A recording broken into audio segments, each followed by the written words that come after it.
Hey everyone, welcome back. In today's tutorial, I'm going to walk you through one of the most common and useful tasks you'll encounter in Power BI, how to concatenate two or more columns in Power Query.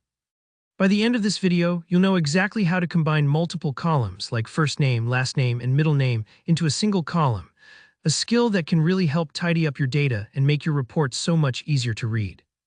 Let's jump right in and get started together. First, open up Power BI on your computer. If you're new to Power BI, don't worry, it's really user-friendly once you get the hang of it. When Power BI loads up, make sure you're on the Home tab, which is the default spot where most of your basic tools are. From here, you'll want to create a simple table to work with. To do this, look for the Enter Data button near the top of your screen. Clicking this lets you manually create a small sample table, which is perfect for practice or testing things out. Go ahead and type in column names. For today, let's use first name, last name, and middle name. These are very common fields you'll often need to combine, like creating a full name column for customer data. Next, add at least one row of sample data.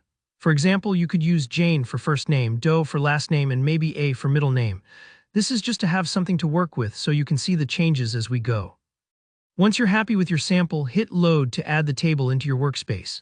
This part might take a few moments while Power BI processes the data, but you'll soon see your table appear on the right side of the screen. Now on the right-hand side in Power BI, you should see a panel called Fields listing your table. Click on your sample table to select it, and then look for the Edit Query option. This opens up Power Query Editor, which is a powerful tool for cleaning up and transforming your data before you use it in visuals. Inside Power Query, head up to the top navigation, you want the Add Column tab. This is where you can create new columns calculated from your existing data. Here's a key tip. To merge columns, you need to select them all first. To do that quickly, hold down the Control key on your keyboard and click each of your columns. First name, middle name, and last name. Don't worry if you accidentally miss one, just click again or start over, it's very forgiving. With all the columns highlighted, you'll see an option that says Merge Columns. Go ahead and click that. Power Query will pop up a small window asking you what separator you like between the merged values. For names, it's usually best to use a space, so select space from the dropdown.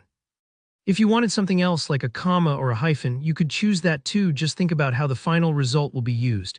Hit OK to confirm, and that's it. You've just created a new column that combines all three names into one, for example, Jane A. Doe. If you check your table now, you'll see the new merged column right alongside your originals. It's a great way to simplify your data and save space, especially for things like full addresses, tags, or identifying info. I hope you found this tutorial helpful. If you learned something new today, please give this video a thumbs up. And if you have any questions or want to see more examples, drop a comment below, I'd love to help. And don't forget to subscribe so you never miss a tip or tutorial like this one.